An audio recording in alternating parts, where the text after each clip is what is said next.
4 me casé, 5 tuve un hijo, 6 no bauticé, 7 fue ladrón a las 8.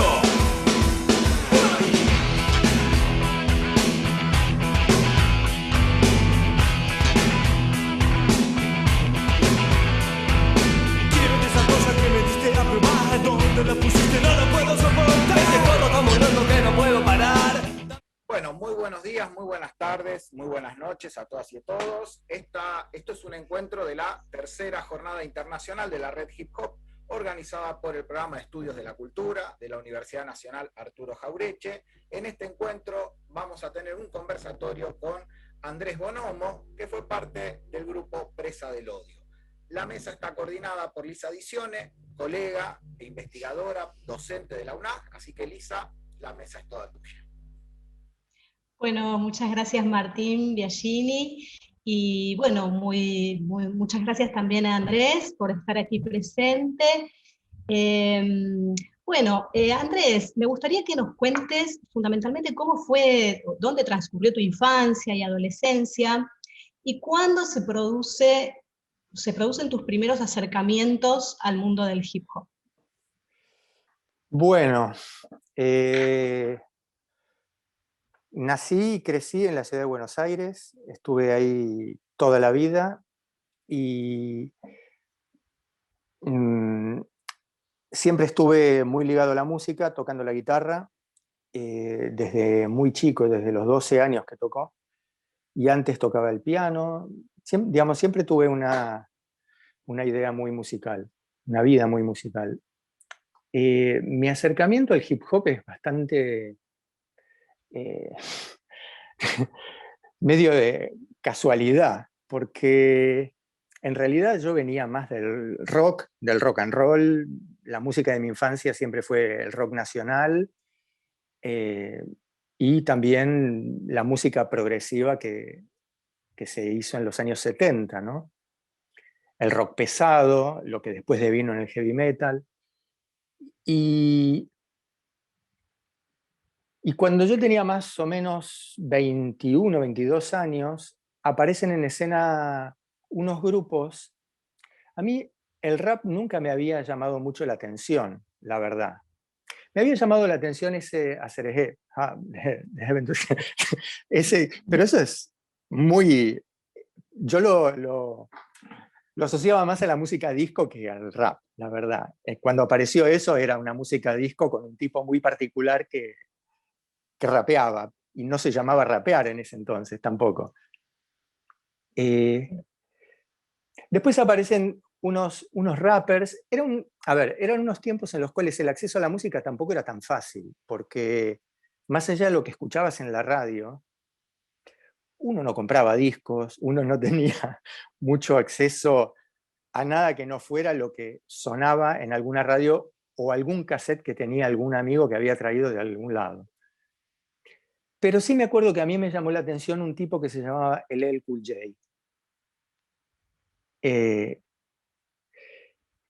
Y paralelamente a eso aparecen también en nuestro entorno los Beastie Boys. Estoy tratando de acordarme de uno más, pero que ahora no me sale. Y a mí lo que más me llamaba... ¿Cómo? Run DMC. Run DMC. Run DMC. Me imaginaba. Sí, estaba ahí, no sale.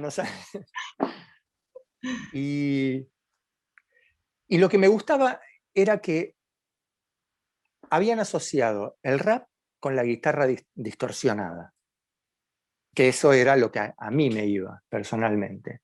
Entonces ahí con un grupo de amigos empezamos a hacer, en una coyuntura que fue muy particular. Yo caí con hepatitis, estuve 45 días en cama, y un amigo se había comprado una Roland 707, que era una caja de ritmos.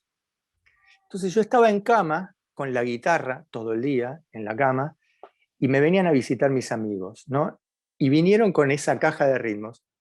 Y así fue como empezamos a armar temas de guitarra y 2 que empezaban a rapear cualquier cosa, lo primero que se les ocurría. Y empezaban a hacer estas cosas de juego de palabras, asociación libre, y de repente éramos un grupo de rap, pero medio sin buscarlo, era algo como muy lúdico. En un momento, digamos, como estábamos todos muy ligados a ambientes musicales, nos empezamos a juntar con otros amigos que también tocaban, y así fue como se armó Presa del Odio, que nos juntamos los dos amigos, Néstor y Hugo, que eran los cantantes, Gonzalo Córdoba y yo.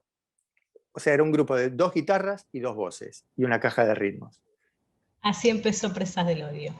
Así ¿Y empezó. cuando quedan constituidos como grupo, bueno, y empezaron a moverse en la escena, me imagino, porteña, ¿cuál era Sí. la modalidad de trabajo? ¿Cómo organizaban los ensayos? Si es que ensayaban, ¿era todo improvisación o alguno traía una idea? ¿Escuchaban alguna banda e imitaban a esa banda? Bueno, las bandas eran los Beastie Boys, muchísimo, y Run DMC, y alguno que sonara por ahí. Pero también mucha música disco, Empezaron a aparecer también los Red Hot Chili Peppers en ese momento. Entonces, ahí descubrimos el slap en el bajo, cosa que nos voló la cabeza a todos. Y así fue como incorporamos un bajista. Entonces, nuestro debut, que fue en La Nave Jungla, era... Sí, en un escenario. Claro, en La Nave Jungla, ahí enfrente del bar de la Mari. Sí, y el escenario, y no exagero, tenía 1,5 metros de profundidad por los 6-7 metros de ancho que tenía La Nave Jungla. O sea, era como un pasillito y tocábamos en fila.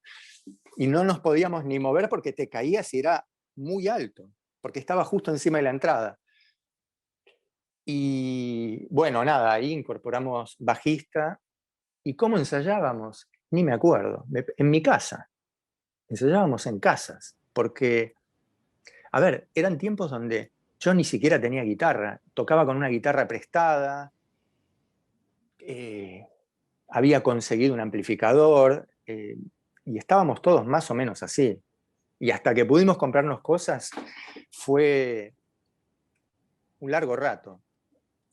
O sea, pero bueno, era un común denominador, ¿no?, entre las bandas locales, esa dificultad para el acceso a los instrumentos, a la tecnología. era imposible. Yo me acuerdo que, no sé, creo que tenía 18 años, mi viejo me regaló un amplificador, pero para la guitarra no daba, entonces tenía un amplificador, pero no tenía guitarra. Era de teclado, era una radio en realidad. Entonces poníamos la 707 en mi amplificador de guitarra y yo tocaba con la criolla.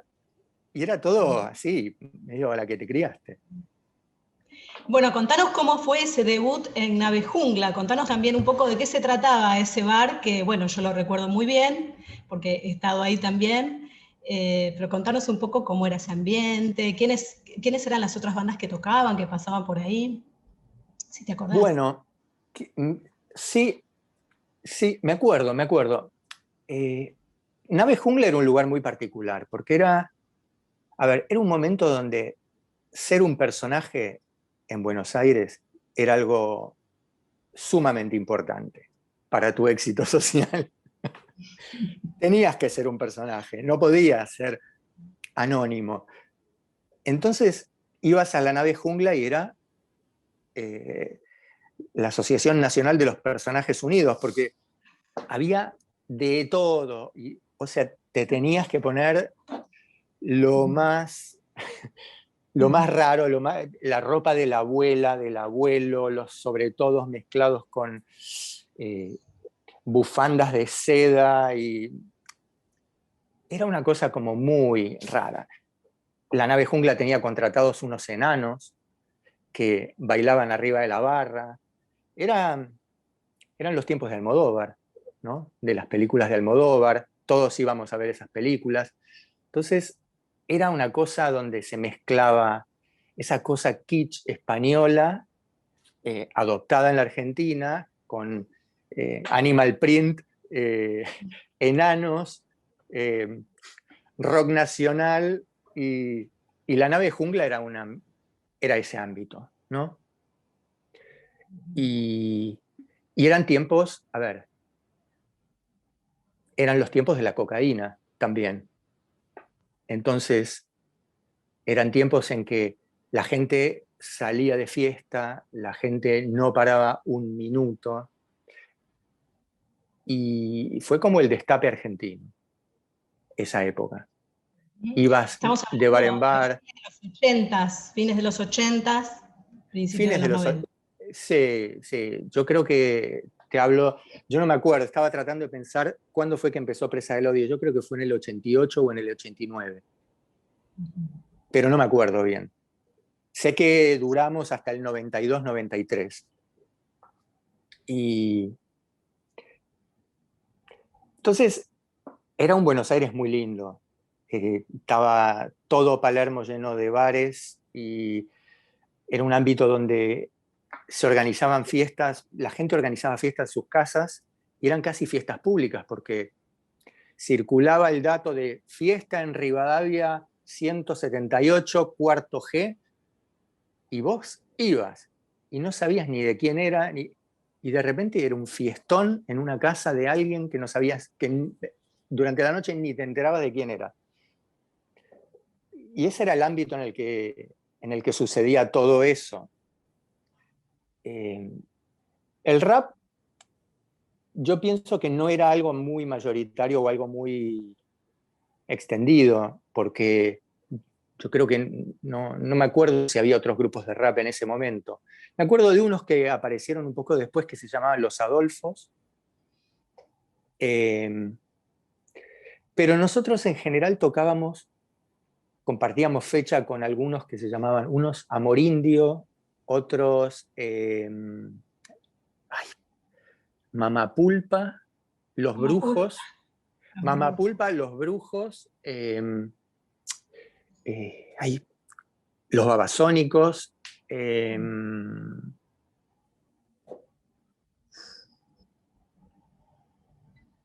no me acuerdo mucho más.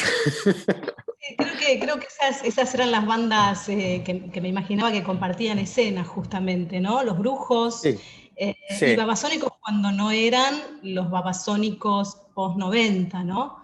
Que cuando, bueno, No. El la principio de los configuración era muy Babasónicos. distinta. Sí, no me acuerdo, o sea, me acuerdo de haber compartido fechas con ellos, no me acuerdo nada más. Me acuerdo sí de Los Brujos porque llamaban la atención. Y era como un grupo que apuntaba un poquito más alto. ¿Por qué te llamaban la atención? ¿Te acordás de eso? ¿Por qué Supongo que crees? porque serían buenos. Sí, Supongo, no me acuerdo. seguramente. Yo lo que recuerdo es que tenían un cuidado muy importante sobre toda la puesta en escena, ¿no? Tenían un La puesta en vestuario, un escena. vestuarista, Sí. algo que compartían con los Red Hot Chili Peppers también, justamente, ¿no?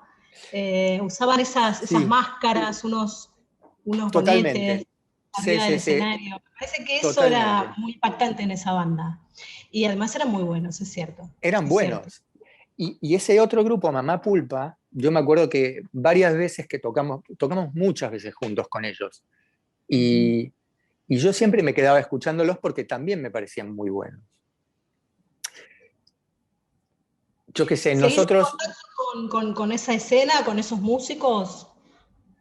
con los de Presa del Odio, sí, con algunos. No, a ver, Presa del Odio es un grupo que sufrió muchas mutaciones, ¿no? Y al final se terminó. A ver, se terminó porque no éramos tan buenos y nunca llegamos a nada que justificara seguir. Lo que pasa es que todos Bueno, los no que... sé, perdón que te interrumpa, ¿no? Pero llegaron a grabar un primer disco que fue muy importante en los rankings del momento, en el año 1992, el disco homónimo Presa del Odio. Sí, sí, lo que pasa es que yo creo que nosotros tuvimos muchos problemas entre nosotros. Primero eran dos cantantes y había una lucha de egos tremenda. Terminamos quedándonos con uno y nos quedamos con el peor. Tuvimos la mala suerte de quedarnos con el peor. Y nada, y en ese ámbito de fiesta, él quedó muy deslumbrado por todo el mundo farandulero. Y al final, él era el único no músico. Fíjate que nosotros terminamos un hito, que fue, yo pienso que el final de Presa del Odio, que nosotros fuimos grupo telonero de los Red Hot Chili Peppers, en Obras, 2 veces. Y una semana antes de Obras, lo echamos al cantante. Porque el cantante había desaparecido. No venía a ensayar y no daba señales de vida. Y era una situación un poco violenta, porque era como nuestra presentación más importante, ¿no? Habíamos grabado el disco, íbamos a tocar en Obras y era como el hito más importante de Presa del Odio.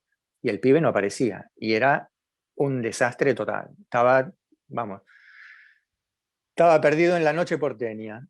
Y cambiamos de cantante una semana antes y con 2 ensayos fuimos a tocar a Obras.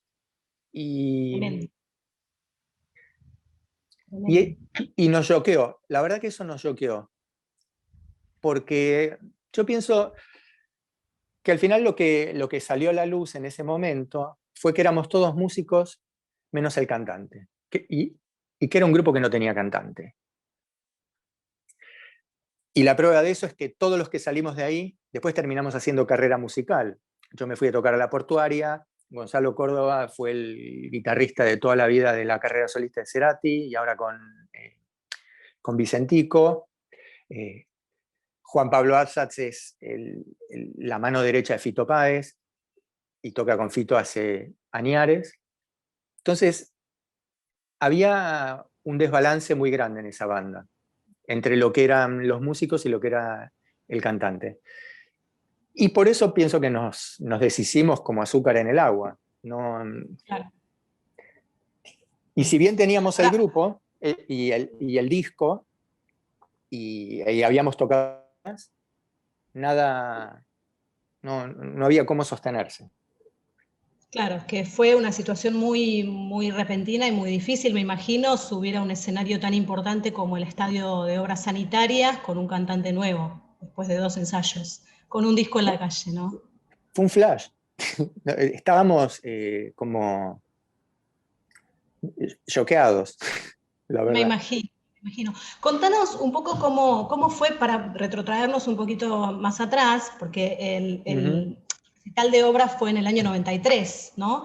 Y ustedes graban con CG Discos en el año 92, o por lo menos el disco se edita en el 92. ¿Cómo fue ese proceso de producción que, si tengo bien entendido, estuvo a cargo de Rinaldo Raffanelli?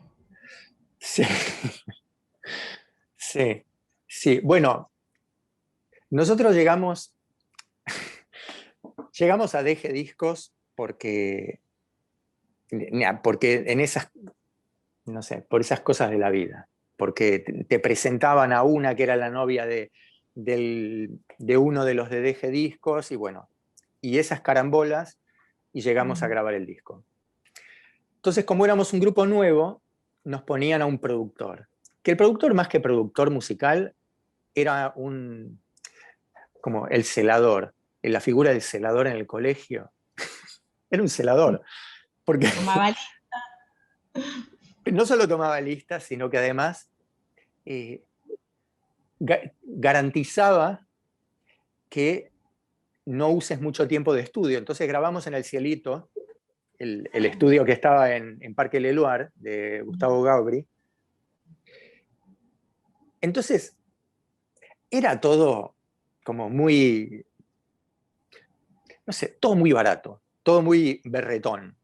Grababas encima de una cinta usada que antes había sido un disco de Los Pericos, y me acuerdo perfecto, yo decía, ¿cómo vamos a grabar encima? ¿Viste cuando sobregrababas un cassette, que lo tenías grabado con una cosa y después lo grababas encima con otra? Bueno, los discos se grababan así. Nosotros grabamos Presa del Odio encima de un disco de Los Pericos.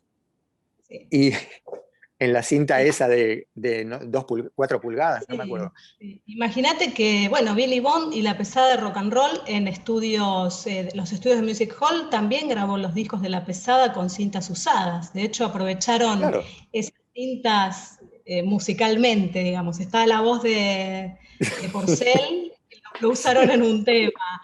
Entonces, bueno, sí, la verdad es que las condiciones de producción discográfica en la Argentina no eran las mismas que en los grandes centros mundiales, eso no es una No, novedad, ¿no? no. Claro, pero era llamativo el nivel de berretada. Porque, porque tenías que meter 10 temas en 4 días y no había Claro. más.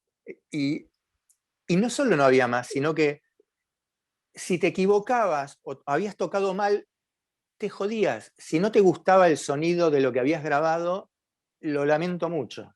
Y era un poco la figura de Rino, que, Claro. a ver, no porque él haya sido malo o buen productor, sino porque no ejerció de productor musical, ejerció simplemente de controller por parte de la compañía de discos para que se grabe en tiempo y forma, de acuerdo al presupuesto que teníamos, que era, supongo que, ínfimo. Muy acotado, claro. ¿No? Y bueno, y hay que entender también que era un momento en el cual el negocio, ¿cuál era el negocio de las discográficas o sobre todo de DG Discos para grabar grupos como el nuestro? Que éramos grupos que tocábamos en barcitos para 100, 200 personas máximo. El negocio era, te graban el disco, no te ponen publicidad, no te ponen nada, vos tenés que hacerlo todo. Si pinta que crece, lo usan. Si no crece, te meten de banda soporte, porque era el momento en que Greenbank traía todos los fines de semana un grupo de afuera, ¿no? El dólar 1 a 1. Entonces traía Red Hot Chili Peppers, no sé quién, no sé quién, no sé quién. Entonces te ponían de banda soporte. ¿Cuál era el tongo de la banda soporte? Que cuando vos tocás en obras o en un lugar grande, tipo River, los derechos de autor se cobran por igual. O sea, cobra lo mismo Red Hot Chili Peppers que Presa del Odio por cada tema. Entonces, en la entrada que vos pagás, hay un canon de derecho de autor que se divide equitativamente entre todos los temas ejecutados. Entonces, ¿nosotros qué hicimos? Porque sabíamos eso, y además hemos firmado un contrato donde nos comprometíamos a darles la mitad de los derechos de autor que nos tocaban a DG Discos. La mitad. La mitad. Leonino. Leonino. Entonces, como sabíamos eso, dijimos, vamos a tocar 15 temas de 1 minuto. Y pasamos. Y ese era el tongo. Tocaron 15 temas. 15 minutos duró el show. Entonces, yo moría porque nos metan para tocar en River, porque tocando en obras, me acuerdo que, a ver, creo que dividimos como $5.000, que era una fortuna, y nos tocaron 2.500 para dividir entre 6, pero bueno, era más de lo que habíamos ganado en toda la carrera de Presa del Odio, en una noche. Claro. Pero si eso era obras, imagínate lo que sería un River. Entonces, el tema era cómo llegar a tocar, hacer banda soporte de cualquiera que toque en River. ¿Y llegaron la segunda vez con los Red Hot Chili Peppers? ¿Fue en el mismo Obras o Sí, estuvieron sí, en fueron 2 obras las dos obras? seguidos. Ya Sí. tocaron lunes y martes de ese mismo año. Uh-huh. Claro, claro. Finalmente Sí, no sí. llegó demasiado River. Y bueno, ¿cómo fue entonces ese momento de estar arriba del escenario, además de la situación con el cantante? ¿Tuvieron oportunidades de estar en contacto con la banda, de generar, no sé, Sí, otro tipo de comunicación? sí, mucho, porque, a ver, sucedió una situación muy, muy rara. nosotros habíamos ido con 2 amigas que nos hacían de vestuaristas. Una era Ruth Infarinato, que después fue la VJ de MTV, y otra amiga mía, Judy, con la que yo vivía, era una íntima amiga mía. Y ella tuvo romance con el cantante, y el cantante se quedó una semana, y como yo vivía con Judy, él se quedó en la casa donde yo vivía. Se volvió la banda y él se quedó. Y el problema era que yo no hablaba una palabra de inglés. Y el tipo no hablaba una palabra de español. Entonces, Y además él estaba por Ruth. no, por la otra. Por la otra, bueno. Por la otra, no. Pero sí, a ver, era una situación, para mí era como, wow. Me levantaba a la mañana a tomar el mate en la mesa ahí de la cocina, y estaba el pibe este, con esa espalda de fisiculturista, todo tatuado, y eran unos tiempos donde no era como hoy, que lo extraño es alguien que no esté tatuado. En ese momento no había nadie tatuado, no se llevaba, entonces, y el pibe tenía esos tatuajes en la espalda, y era de estos pibes que era cada frase una sentencia, ¿no? Porque, no sé, era como todo el tiempo, se ve que era un pibe que había vivido mucho, y era, sí, eso, cada frase una sentencia. Qué bárbaro, de lo que pude entender. De lo que pude entender y de lo que me contó mi amiga Judy, que él decía, porque era todo así. Viviste con un Red Hot Chili Peppers entonces. Un Red Hot Chili Pepper sin poder hablar ni una palabra con él. Sin poder hablar ni una palabra. Qué bueno, muy bueno. Muy buena esa anécdota. Bueno, y bueno, después de esto, entonces, ¿cuánto tiempo siguieron tocando? Porque me imagino que fue esa experiencia muy traumática con el nuevo cantante. ¿Cómo siguió esa relación? Sí, después seguimos tocando, creo que muy poco más, porque la compañía nunca apoyó el disco, nunca hicieron nada, y nos veíamos, después de la situación de obras, abocados a seguir tocando en los bares para 50, para 20, y esas cosas, cuando las bandas llegan a un momento donde si no crecen, decrecen. Porque si no creces, si no se expande, se contrae, porque los amigos o los seguidores te van a ver 1, 2, 3 veces ya, ¿no? En la medida que el público no se renueva, ni te vas moviendo de ciudades o de zonas o de barrios, no vas a ningún lado. Y la verdad que la banda se fue desarmando, porque primero se fue Gonzalo, que se fue a tocar a un grupo que se llamaba Suárez, y después yo me fui con La Portuaria, y desapareció. Andrés, la historia mítica del grupo de Presa del Odio, sí, cuenta que tenían un fan muy importante en esa época. Había alguien que los seguía, que los acompañaba. ¿Es así o estoy muy equivocada? No, es así. Lo teníamos a Charlie siempre. Tocó varias veces con nosotros, y de hecho nos ayudó a producir un tema en el disco.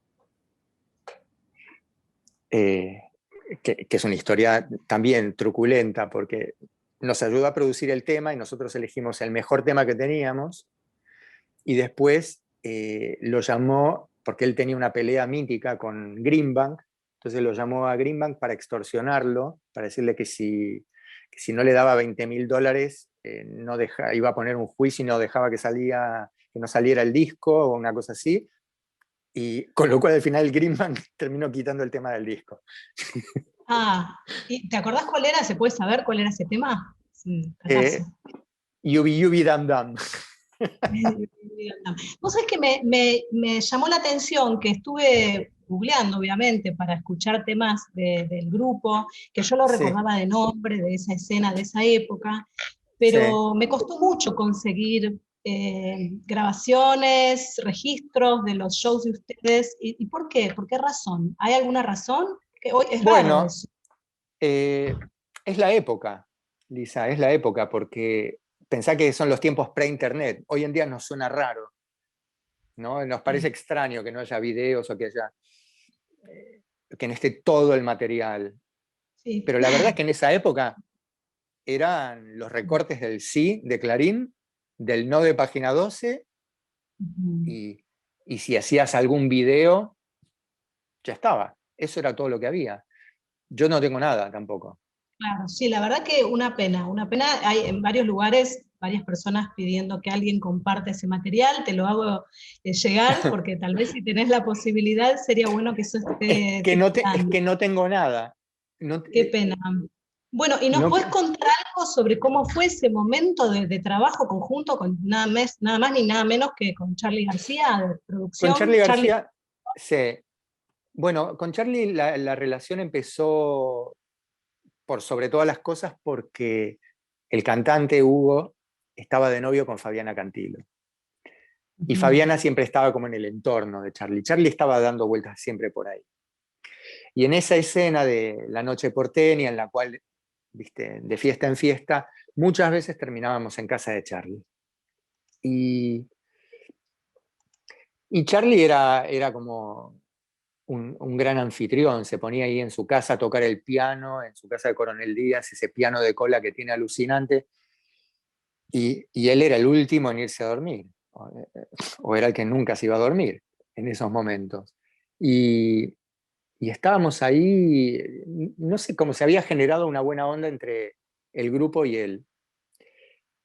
Y muchas veces coincidimos, de hecho una vez en que fuimos a tocar a Pinamar, que fuimos con el grupo de Fabiana Cantilo, en uno de los shows justo estaba Charly y también estaba Nito Mestre. Entonces, por una de esas cosas del destino, que esa es una de las pocas cosas que tengo, la revista Gente de la reunión de Sui Generis, que nosotros tocando como podíamos de lo que nos acordábamos y lo que sabíamos de las canciones de Sui Generis, y Charly y Nito cantando, que fue así como un momento en un parador de Pinamar. Qué bueno, Entonces, qué lindo recuerdo. sí, Tremendo. Sí. sí, y muchas veces tocamos otra cosa muy que a mí me encantó, fue que varias veces tocamos con Vilas, con Guillermo Vilas. Porque Claro, Guillermo Vilas tenía un grupo que se había puesto, no sé si se llama anagrama cuando cambian el orden de letras, Doctor Silva.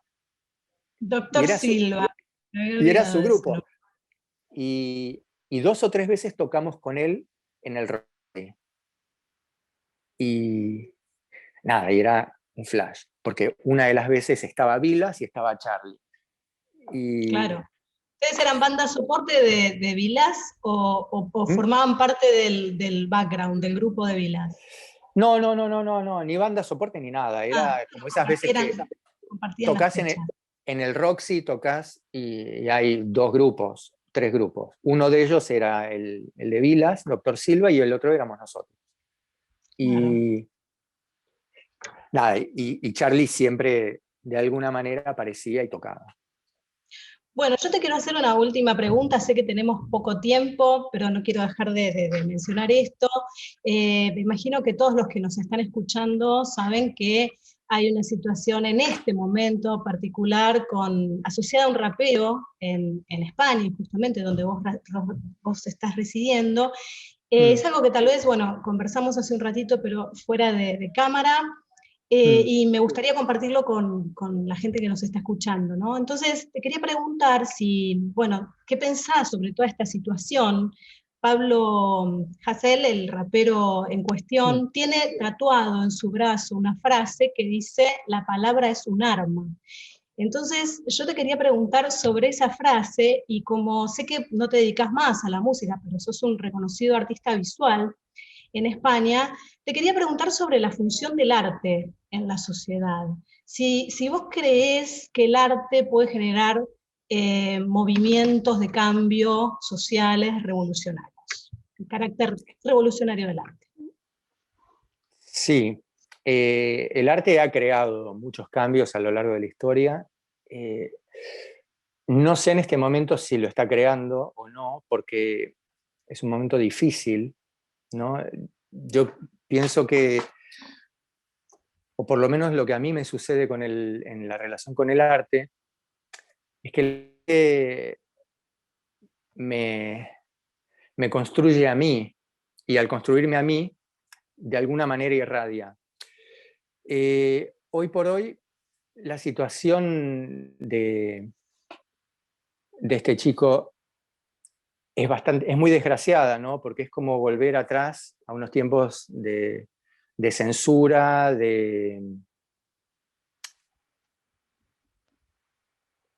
no sé, como un neofascismo, un retroceso de la democracia, o una democracia neofascista, o he escuchado varias maneras de denominarlo, ¿no? Pero es donde la gente está votando para recortar sus propias libertades, ¿no? El auge de estos movimientos, tanto... ¿Hola? Te me fuiste de repente, no sé. El auge de todos estos movimientos como Vox aquí en España, o tantos fascistas o extrema derecha, o como se los quiera llamar, al final es gente que de alguna manera está reclamando por un recorte de libertades, indignada por lo que diga o no diga algún artista, algún rapero, por más que no tengan ninguna trascendencia, porque la verdad que lo que este chico hace o dice tampoco es que tiene tanta repercusión ni trascendencia. Yo pienso que al darle tanto bombo, terminaron dándole mucha más trascendencia de la que hubiera tenido si, si no hubieran hecho nada. De alguna manera le hicieron un favor porque nos recordaron a todos que, que sí se están perdiendo libertades y que hay que luchar por eso.